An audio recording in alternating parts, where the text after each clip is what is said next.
Good morning and welcome to another episode of Iconic Freedom, the formula. We are setting a standard for accountability, the ownership of your choices, and responsibility, that ability to respond to those choices.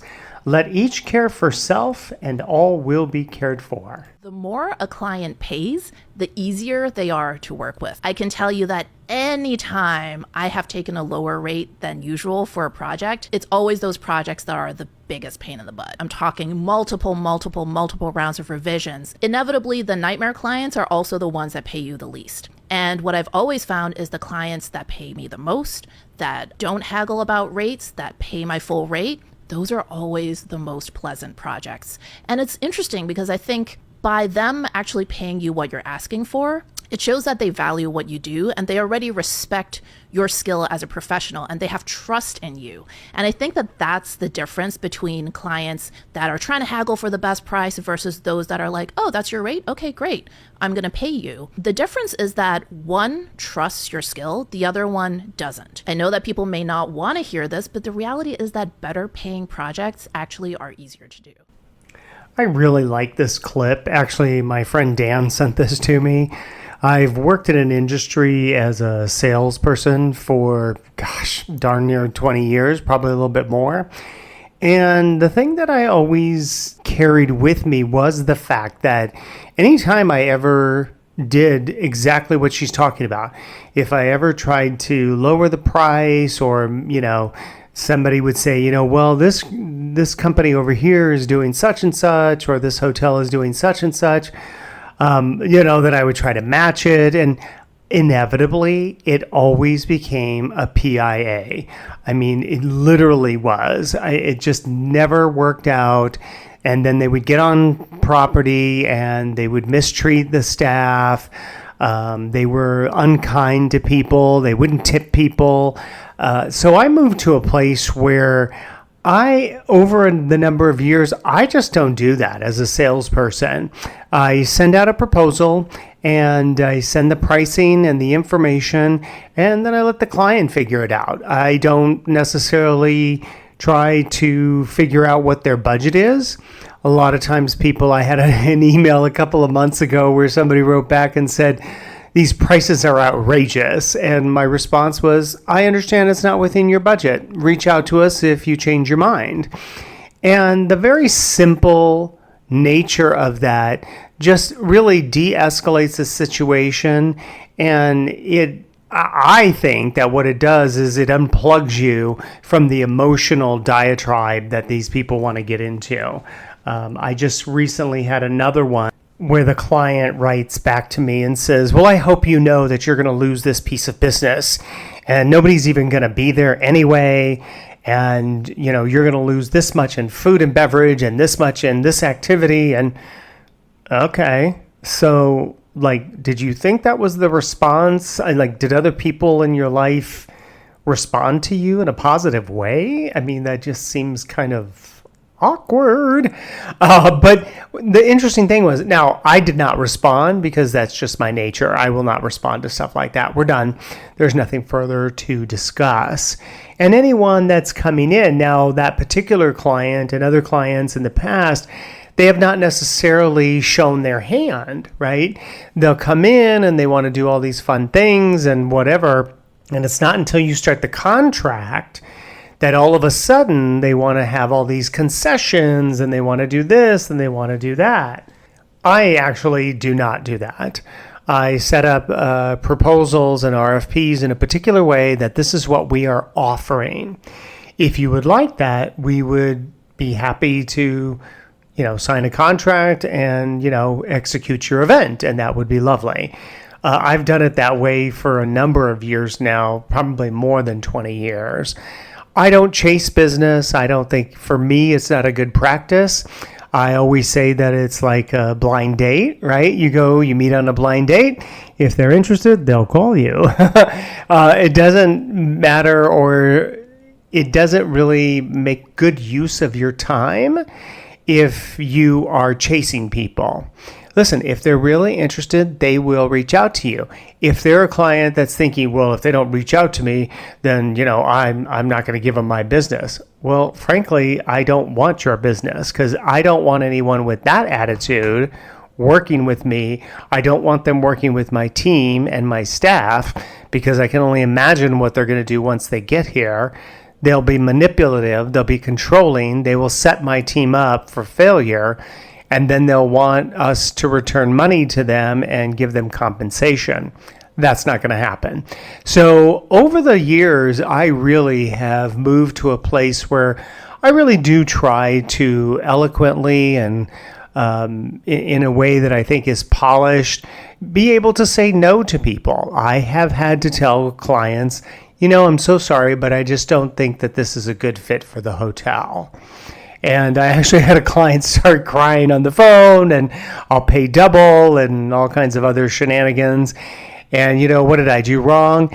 And the answer to that question is you didn't do anything wrong. We have to evaluate our choices like you're evaluating your choices. And so much like it took for you to decide to come see us, then, we're deciding whether or not it's a good fit. You're deciding if it's a good fit. It's a two-way street. And for us, it just doesn't feel like it's going to work out. But we thank you so much for considering us, and we wish you well and best of luck on your journey towards your day. In this case, it happened to be a wedding. But what's fascinating to me, and it was really funny because I did have my director at the time, my boss, say to me, in all my years of working in this industry, I've never had somebody turn down a piece of business because of somebody's personality. Congratulations. And my response to him was, well, to be honest, I don't want to bring that onto your property. I don't want to have that person come here and then mistreat everyone and be demanding and, kind of go off the rails and not be self-sufficient and self-reliant. These will be people that, frankly, they will be a problem from start to finish. And why go there? Now, in just evaluating that particular video with that young lady, and she did a lovely job, I thought, of articulating very well how that process works. She is correct. Every time you go down this road, inevitably, this is what's going to happen. I actually posted this on Facebook, and I had a couple of people respond. One of my friends actually works in the industry that I do, and we actually worked together for a while. And every single time, without fail, this is what happens. So why did I want to post this for the awakening? Because I want to support you as others supported me in the awakening of my own internal authority. This is the path that I took that has been wildly successful for me. And, there are a lot of times that I don't explain it to people. I don't tell them what it is that I'm doing. I do try to coach staff that I'm working with that think about the internal authority. Think about what your gut is telling you when you meet an individual, because you are accountable. You have to take ownership of the person that you bring through that front door of that property and everything that they may or may not do. In a sense, that may be something that is against what our policies would be, or maltreatment of others. We just don't want to deal with all of that.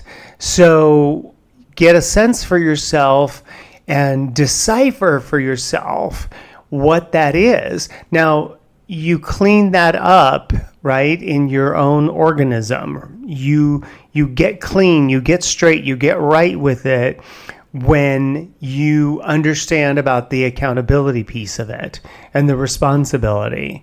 And when you start developing that in yourself, this piece of it is really remarkable because it starts to clean itself up. And then what's really lovely is we've talked about the magic carpet ride. You step onto that magic carpet because that person will send you an email. They may leave you a phone message. They may text you. And what's really cool is you kind of start to figure this whole thing out. You'll start to hear the nuances in their voice. You'll see the language that they use in their text messages and in their emails, and it really does give you a clue. And what I say to my teams in the past is that your internal authority is going to look at that, and there's going to be something in you that goes, pay attention to that, because it's in that moment. It's at the flashpoint where your life can become efficient. Why go down that road? Why try to make a square peg fit in a round hole when that doesn't work? And frankly, when people start asking for a lot of concessions, I think they're sending a red flag. I know they are sending me a red flag, because now they're saying that for the price that we're paying, it's not satisfactory enough. It's not giving them enough of what they want. I had a client one time that she was very upset because she could not have this other ballroom for her backup. And I said, well, unfortunately, there's another event in there. And I said, but I'll tell you what, I don't want you to be unhappy. You are 6 months from this event. You have plenty of time. This was right when COVID was happening, so there was lots of people that were looking for business. I said, I'm going to give you all of your money back, and you may go on your merry way and enjoy, and good luck. And immediately it was like, oh, no, I don't want to. No, we're going to be good. I go, well, no. I said, because what you're revealing to me is that when you get on property, nothing will make you happy. And then in retribution, you will come after myself, or you'll want compensation, or you'll go after my staff. And I said, I just can't have that. I said, it's just not worth it. It's not worth it for you on your special day, and it's not worth it for us. No, it'll be okay, and blah, blah, blah. Okay, so now that we've agreed to this, here we go. Well, then what happened, serendipitously, was that it started to sprinkle at one point, and their whole event was outside. And I went over and I looked to see, what were the clouds like, and I thought, well, it's going to pass. And it was a light sprinkle. It wasn't much of anything. It was going to be 2 or 3 minutes and done. And the groom comes up to me and starts to say, well, what's the backup plan? I go, well, you don't have one, because you would have had to tent the lawn, and you would have needed to do that 3 days ago. I said, this was not on the Doppler, wasn't on the radar. It just happened to blow in. I said, it looks like it's going to blow out of here in a couple minutes, and then we'll be good. Well, see, this is the thing we were concerned about. I went, no. My captain was saying, I said, no, we've already discussed this. You agreed that when we talked 6 months ago, I didn't have a backup plan for you, and if you wanted that, you'd have to tent, and you agreed, and I gave you the opportunity to take all your money and go to another location. You agreed that you did not want to do that, so that has negated this at this point, and there's no further discussion on that. Now what we need to do is we need to talk about where do you want to go if it should continue, because you still have dessert. And then the conversation ensued. And of course, the groom shut up and walked on his merry way, and I spoke with the captain, and we came up with a backup plan where they could do something else. Part of it, too, was that they had an outcome they were attached to. They were only doing the after party with a certain group of people. Well, they didn't want to tell everybody that. So those other people were just thinking that everyone's going home. And then these other people were actually getting on a bus and going to another party. So again, not my problem, not interested, not my monkey, not my circus. But what was interesting was it just articulated to that individual, you made an agreement. We just recently had another couple where they were, saying in an email, well, this thing has, been upsetting since the beginning because we didn't have our date and blah, blah, blah. And my response is, however, you signed a contract for this other date, which means at that point you agreed that it was okay that the other date was not available. So that is going to end that portion of the conversation, and then we're going to focus on the rest of this. I'm going to tell you that contracts are for when things go wrong, not when things are going lovely and sweet and wonderful. They're for when things go wrong and you want to try to articulate those things in your contract so that you CYA, to be honest. But if you're following your internal authority, you will circumvent a lot of these problems.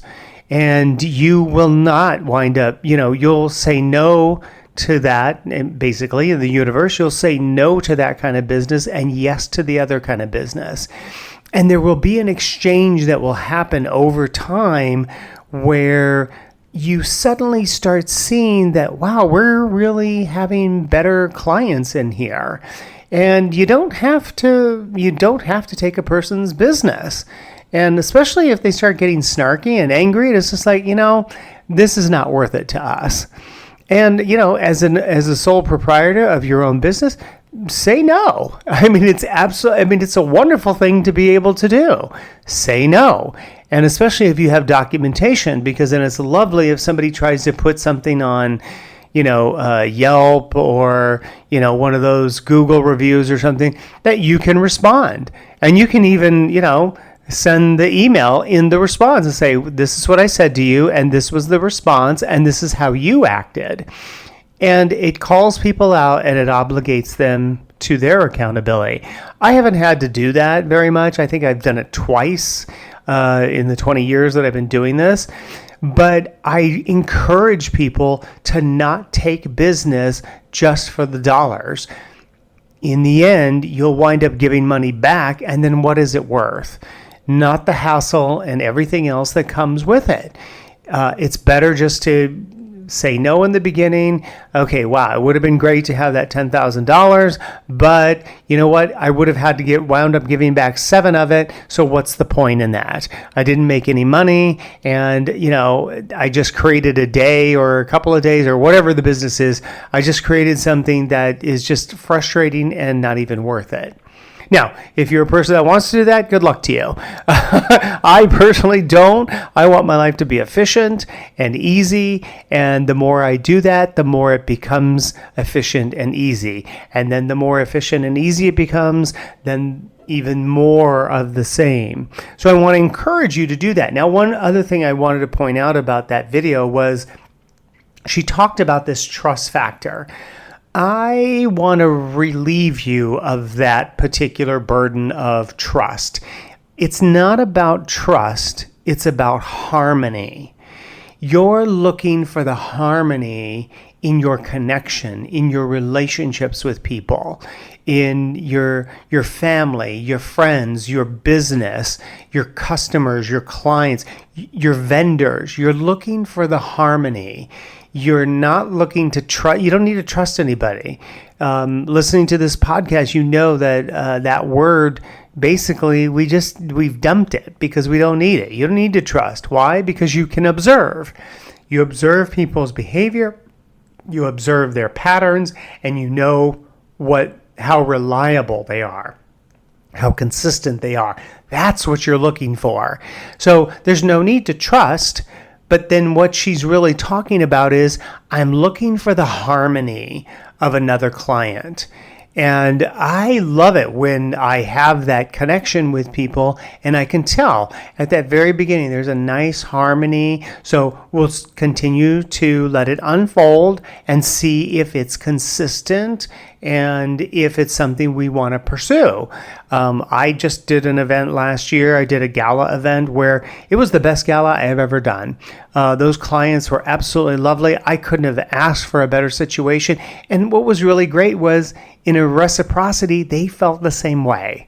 And so I knew that it was the right one when I first met them, even the year before. I knew that we were in harmony, and I knew it was going to be a great experience, and indeed it was. And I want to encourage you to do that as well. Let that be a support. Let that reality be your friend. Let that harmony be your endeavor and your drive. You will not be sorry that you go in that direction. It may seem initially like it's a little wonky, to kind of step into that realm. But imagine how you will feel if a person comes in behind your counter or however you get your business and they start getting that way and you're just like, this isn't going to work out. So I think you need to head on out of here. Or you just let them know through email, this is not a good fit and we're not available. And we are at the end of another podcast. Thank you so much for joining me this Sunday. I hope you enjoyed this. I hope you found something useful in this aspect of the internal authority and relying on that for yourself. Hey, hit that like button if you would. Share it with your family and friends. You never know if it might help them. If you have a situation similar to this that you want to share with me, send it to me in the comments or email me. I'll see you next week and make it a great week.